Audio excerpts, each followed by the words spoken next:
Hey y'all, it's Nancy the Handy Scandy. Welcome back for another crafty venture.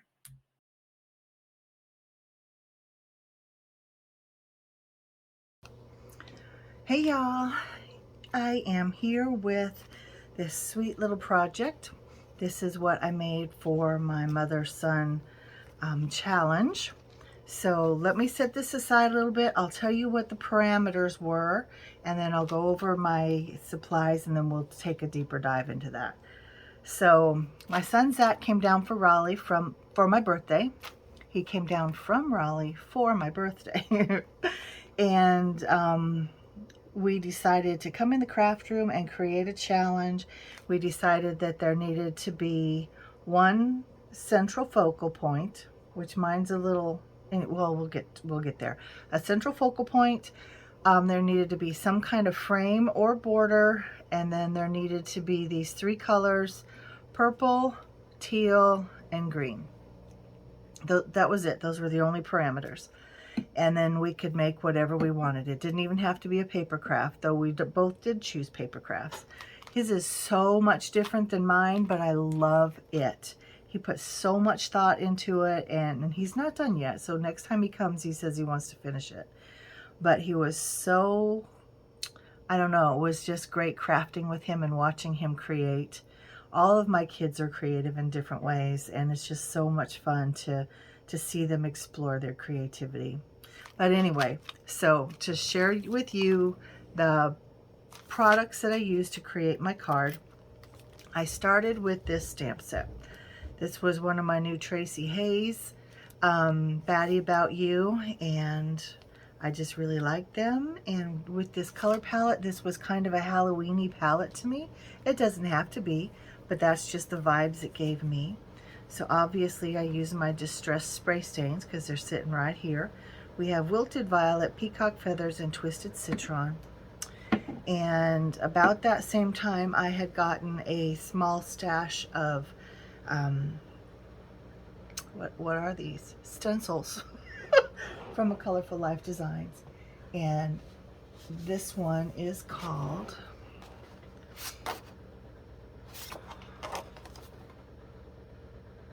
Pretty Tile. It's right here, Pretty Tile. So all of their stencils, except the ones that are super, super delicate and they don't have much mylar to write on, all of the rest of them have the item number, the name, and the company, A Colorful Life Designs. And I just thought this was so very pretty. I actually put paste through all of them on that day, but this is the one that I ended up working with, was the Pretty Tile. So we'll set that aside.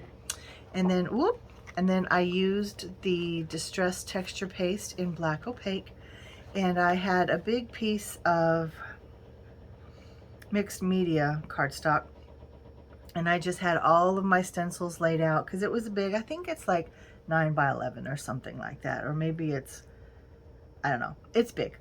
And I used the whole sheet and just put black texture paste through all of them. And then I also was considering these two pastes. Now I did use a little bit of this, and you know what? I think I actually went back and used this on some things. The Crafter's Workshop Black Tie Stencil Butter and the Nouveau Glimmer. What is this one called?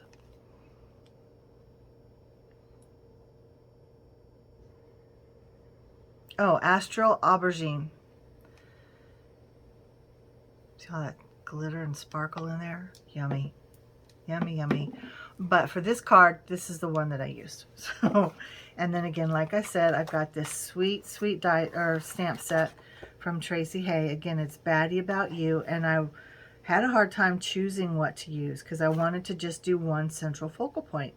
That was Zach's parameter, and I really wanted to do that, but I could not. I had to use all of them. Anyway, that's what I used.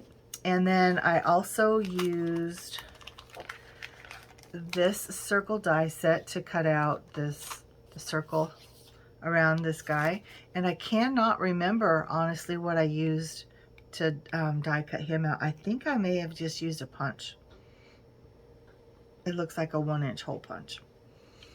And then on the back, I also used my Made with Love. And I didn't stamp it right, and I wasn't going to try to restamp it because I would just ruin it. So that was that die set, and then I also used this die set. Oh, this one I forget to tell you, I'm sorry. This is from Whimsy. It is the Pierced and Stitched Circle dies. This is also from Whimsy, obviously. It's the A2 Antique Frame dies, and I used these two ovals.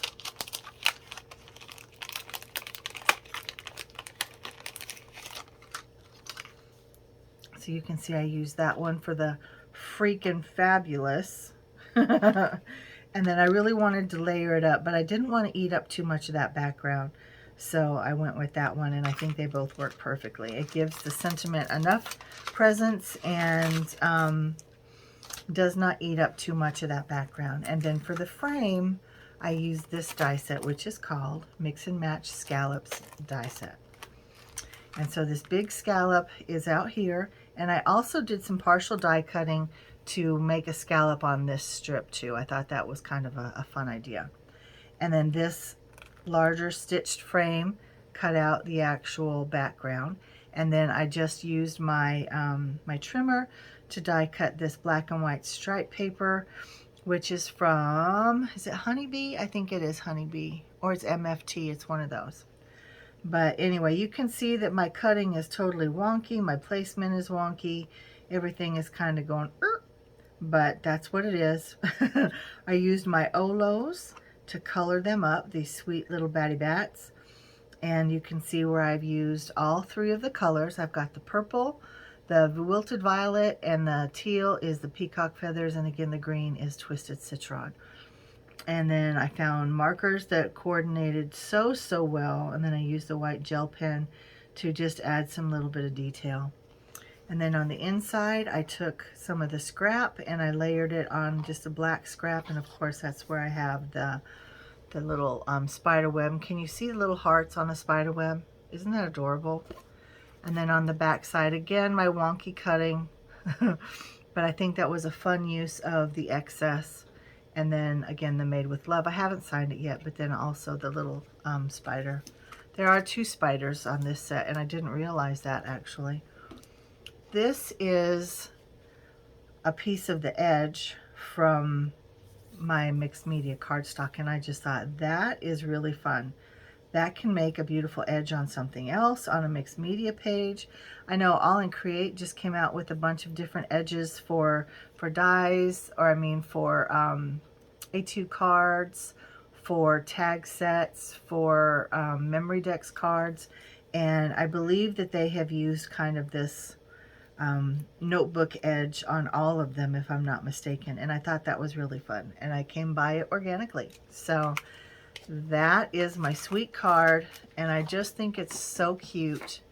And I mean, you guys know me, I do Halloween all year anyway. I know this is a little early but I had to give them both the hats because it just topped them off, if you will. See what I did there? But anyway, I just really wanted to share this with you. When Zach finishes his, if he will allow, I will show you his as well. Like I said, it's very different. We have different creative eyes and sensibilities, but it's just so much fun to create with my babies. So this is all I have for you today. I would encourage you to craft with someone that you love. You don't have to do a challenge, just spend that time together. Enjoy each other's company, create with each other. You'd see a different side of somebody when you're creating together. It's an amazing thing. So Zach, if you're watching, I appreciate you. I thank you for crafting with me. Quinn, I remember all those hours that we spent crafting when you were little, and I would love to do that again. I know that we had a plan last time you were here and we just didn't make it happen, but I would love to do it. Maybe we can do something long distance, baby. We'll figure it out. And I think that is it, my friends. I will be back very soon with some other things. Until next time, guys, this has been Nancy, the Handy Scandy, with the Mother-Son Challenge, with my son, Zach, and I just wanted to share it with you. So until next time, mwah, I'm out.